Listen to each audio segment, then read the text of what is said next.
bénis au nom puissant de Jésus-Christ de Nazareth. Nous prenons la parole de Dieu dans le livre de Jean. Évangile de Jean, chapitre 2.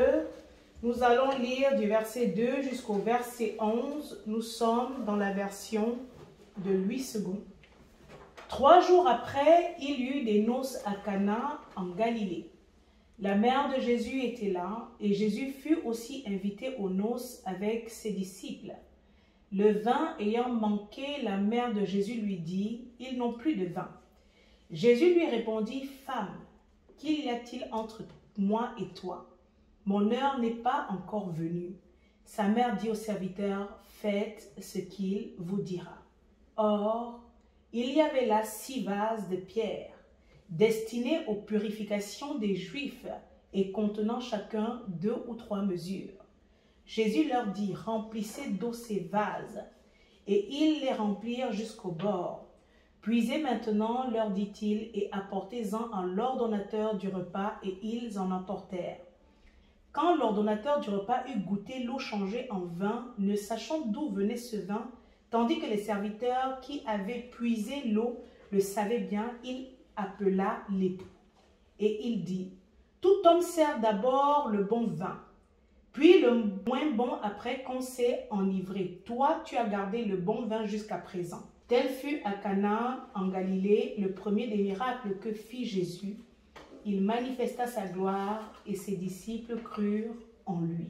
Gloire à Dieu. Amen. Ça, c'est un passage très bien connu dans la parole de Dieu et où sans doute nous avons déjà entendu plusieurs enseignements focalisés autour des vases de purification.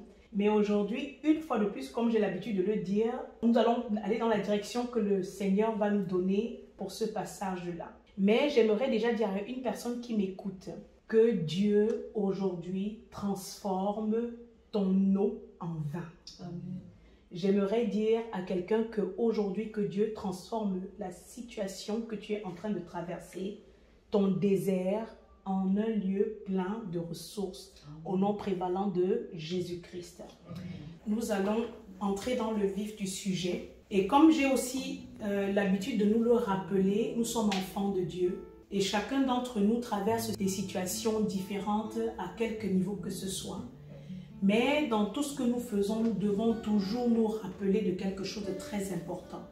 C'est que nous sommes les enfants du Dieu Tout-Puissant.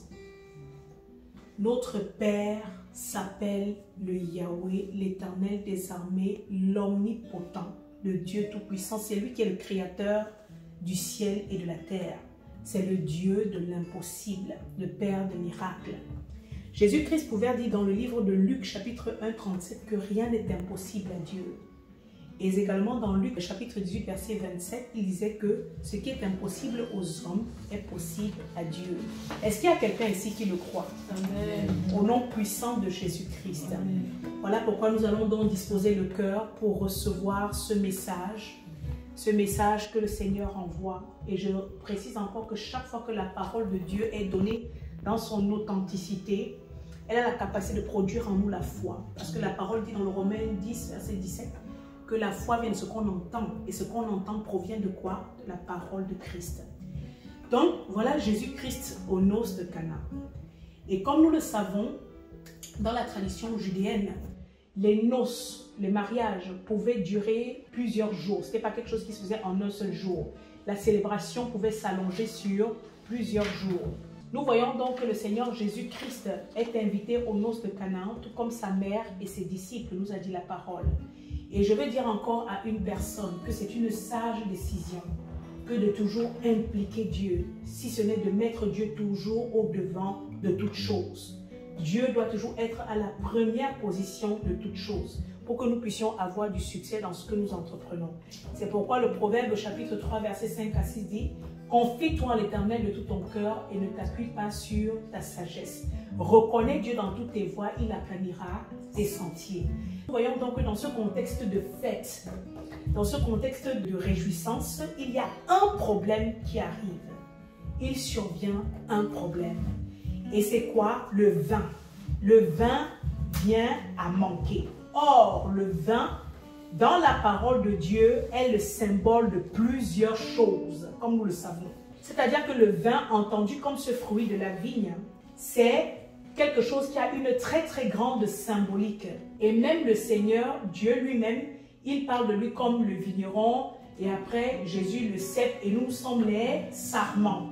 Donc le vin, il est symbole de vie, il est symbole de bénédiction, il est symbole de joie, de réjouissance, d'alliance. Le vin, vraiment dans la parole de Dieu, pris dans son contexte originel de départ, le vin, c'est le symbole de bénédiction.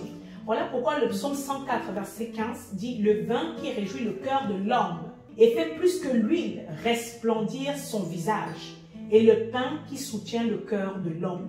Le vin vient réjouir le cœur de l'homme. » Cependant, comme nous le savons tous, l'adversaire, le diable, l'ennemi de nos âmes, dès la création, lui, en tant qu'ennemi de Dieu, il a perverti plusieurs choses. Nous savons aussi que ce qui était au départ considéré comme une bénédiction, son exagération, son excès, a entraîné plusieurs dégâts. C'est pour ça que le proverbe 20, verset 1 dit « Le vin est moqueur. Les boissons fortes sont tumultueuses. Quiconque en fait l'excès n'est pas sage. Dieu condamne l'ébriété, l'ivresse, boire au point de se saouler. » Et nous avons les premiers dégâts avec Noé, n'est-ce pas? Dans le Genèse chapitre 9. Et nous avons aussi l'ivresse de Lot, que nous connaissons tous, dans Genèse 19, qui a amené jusqu'à l'inceste, au viol. Le premier viol dans la parole de Dieu, c'était Lot, qui était violé par ses 2 filles. Et puis il est devenu descendant des Ammonites et des Moabites. Donc la consommation abusive de vin, c'est une source de désordre, de ruine, d'immoralité sexuelle, inceste et autres. Mais à la base, je tiens encore à le dire, le vin en tant que le fruit de la vigne est symbole de joie, de bénédiction. Et ça représente aussi dans le repas de la Sainte Seine même le sang de Christ qui vient nous purifier, nous laver de tous nos péchés. Donc le vin, symbole de réjouissance, de bénédiction. Et on se rappelle même, parmi les bénédictions, Isaac a fait à son fils Jacob. Quand il dit dans Genèse chapitre 27, verset 28, que Dieu te donne la rosée du ciel et de la graisse de la terre, du blé et du vin en abondance. Donc, il dit que Dieu bénisse et donne du vin en abondance à son fils Jacob. Ça, c'est Isaac qui parlait à Jacob. Retournons donc au texte. Nous comprenons donc que dans ce contexte de mariage, d'alliance, de noces, il y a ce problème, le vin vient manquer. En d'autres termes, la bénédiction, la joie vient manquer. Et nous savons que dans la vie de tout enfant de Dieu, de tout croyant, loin d'être ce petit fleuve tranquille, calme, il y a des choses parfois qui sont importantes dans la vie qui peuvent venir manquer. Et nous savons que la joie, ça fait partie aussi du fruit de l'esprit qui est entendu dans Néhémie comme notre force. La joie de l'Éternel, c'est notre force. Donc, dans cette cérémonie-là, dans toute cérémonie, même en général, la présence du vin, ce n'est pas quelque chose d'anodin, mais c'est quelque chose qui est important. C'est un élément qui apporte une certaine joie. Et son manque pourrait entraîner également certaines frustrations, un certain dommage, voire même une honte sur les personnes qui ont invité. C'est-à-dire qu'on est assis là, ta fête pouvait être bien, mais il manque le vin. Ça peut venir comme gâcher la joie, comme gâcher la fête. Et ça peut mettre les mariés en embarras, en mauvaise posture. Donc, bien aimé, regardant à ta vie, en toi-même, qu'est-ce qui t'enlève la joie? Qu'est-ce qui te manque? Qu'est-ce que tu ressens? De quoi as-tu besoin? Parfois, comme je le disais tout à l'heure, il survient des situations qui ne sont pas très plaisantes et qui nous désespèrent. Et on a besoin de l'intervention du Seigneur afin de pouvoir avancer. Voilà donc Marie qui décide de prendre les devants et elle en parle à Jésus-Christ son fils. Car Marie, oh ça que oui, elle savait qui était son fils depuis la conception. Elle savait que Jésus-Christ n'était pas un enfant normal, mais il avait une certaine capacité, la capacité d'accomplir les miracles. Elle savait que Jésus-Christ pouvait résoudre ce problème. Elle savait qu'il avait des capacités en lui, on va dire, surnaturelles. C'était un enfant que Dieu avait envoyé dans son sein. Et elle est allée voir son fils et lui a dit qu'il manque le vin. Et nous connaissons la réponse de Jésus-Christ, femme, qu'il y a-t-il entre moi et toi? Mon heure n'est pas encore venue. Ce n'est pas de l'impolitesse. Mais le Seigneur marquait là une certaine distance avec sa mère. Et il mettait une distance entre la requête de sa mère et lui. Parce qu'il voulait montrer qu'il est soumis à l'autorité de Dieu, son Père qui l'a envoyé, et non à celle de sa mère. Il est tenu de faire ce que Dieu lui demande de faire et non ce que Marie lui demande de faire. C'est à Dieu de décider du moment de l'action et non à sa mère de décider quand est-ce que les miracles doivent commencer à s'accomplir. Néanmoins, elle va dire au serviteur, et ça c'est quelque chose que Marie a très bien compris. Elle a compris le sens des paroles de Jésus-Christ parce qu'elle savait que Jésus-Christ avait une mission. Et elle a demandé au serviteur, allez et obéissez. Faites tout ce qu'il va vous demander de faire à la lettre. Et c'est aussi valable pour nous aujourd'hui. Nous devons en tant que serviteurs de Dieu être soumis à ce que le Seigneur nous demande de faire, à toutes ces requêtes. Et nous voyons qu'il y avait 6 vases qui étaient destinés à la purification. Et le Christ a donné les instructions, remplissez d'eau ces vases. Et à la suite de ces versets, nous voyons comment l'eau fut changée en vin. Et en un vin excellent. Ce qui manifesta la gloire de Dieu. Voilà le premier signe. Le premier miracle qu'accomplit le Seigneur Jésus-Christ. Et ce signe avait toute une portée spirituelle. Le monde en général, qu'est-ce que le monde fait aux jeunes? Le monde semble offrir le meilleur au début aux jeunes gens. On semble donner toutes les possibilités. Beaucoup d'attractions, de séduction, de distraction, mais qui sont en réalité les leurs. Et quand tu as déjà fini de gaspiller toute ta vie, que tu es déjà à la fin de vie où tu es déjà épuisé par les plaisirs vains et après il ne te reste plus rien. Alors qu'avec Dieu c'est différent. C'est quand tu entres dans l'intimité avec Dieu, quand tu connais Dieu, que c'est là que le meilleur commence. C'est le contraire.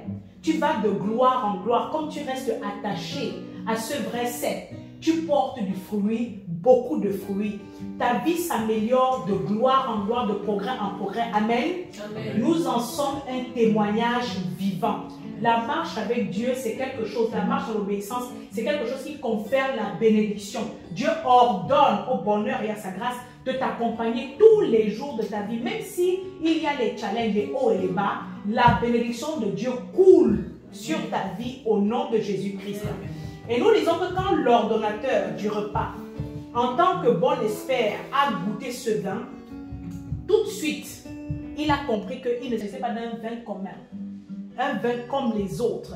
Mais c'était quelque chose d'inhabituel qui s'est produit. Nous savons tous que l'eau ne devient pas tout de suite vin en un claquement de doigts. Ce qui provient de Dieu est toujours différent. Donc, il ne savait pas exactement d'où provenait ce vin, mais il reconnaissait son excellence, sa différence avec ce que d'habitude on pouvait servir. Bien aimé, l'action de Dieu dans nos vies fait la différence. Quand c'est Dieu qui te bénit, il y a la différence entre ce que le monde peut te donner et ce que Dieu peut te donner. C'est la bénédiction de l'Éternel qui enrichit et ne s'ensuit d'aucun chagrin. Donc quand Dieu te donne, la différence se voit. Et nous savons, comme je l'ai dit tout de suite, que même pour que le vin arrive, c'est tout un long processus. Mais là, en un instant, en un laps de temps, il y a eu cette transformation. Je vais demander encore à une personne qui m'écoute, qu'est-ce qui bloque la joie dans ta vie? Dieu est tout puissant, comme je le disais, en un instant. Il est capable de changer cette eau en vin. Nous devons prendre conscience tous les jours de la souveraineté de Dieu et de son omnipotence. Le Romains 4, verset 17 dit que Dieu appelle les choses qui ne sont point comme si elles étaient. Voilà pourquoi tu dois te dire, qu'est-ce qu'il me manque aujourd'hui pour que ma joie soit parfaite? Et nous savons que même encore en cela, le Seigneur veille à ce que nos joies soient parfaites. Mais pour cela, nous devons faire une chose, manifester quoi? La croyance en lui. Ne pas douter. Nous devons saisir sa parole afin qu'elle produise en nous la foi ferme, une ferme assurance que Dieu est au contrôle et que de manière instantanée, le miracle arrive, que l'eau se change en vin. Durant 2021, nous avons prié chacun pour certains sujets. Moi, je peux témoigner aujourd'hui. Je peux témoigner vraiment que tous les sujets pour lesquels nous avons prié en début de cette année, Dieu a accompli tous les sujets bien au-delà de nos espérances. Nous en sommes surpris. Et c'est une grâce, c'est une bénédiction. Le psaume 33, verset nous dit, car il dit et la chose arrive, il l'ordonne et elle existe. Nous devons prendre conscience que la parole de Dieu, c'est la vérité. Le fondement de la parole, c'est la vérité. Dieu n'est pas un homme pour mentir, ni le fils d'un homme pour se repentir. Quand Dieu parle, il veille pour accomplir ce qu'il a dit. Le psaume 30, verset 11 dit, et tu as changé mes lamentations en allégresse. Tu as délié mon sac et tu m'as ceint de joie. Que Dieu change encore la situation de quelqu'un qui m'écoute aujourd'hui au nom de Jésus-Christ. Qu'il transforme toute lamentation, toute plainte, tout gémissement en allégresse et en joie. Que Dieu change tout désespoir en espérance. Et que sa lumière luise. Qu'il fasse couler cette huile de joie sur la vie d'un bien-aimé aujourd'hui au nom précieux de Jésus-Christ. Amen. Ta parole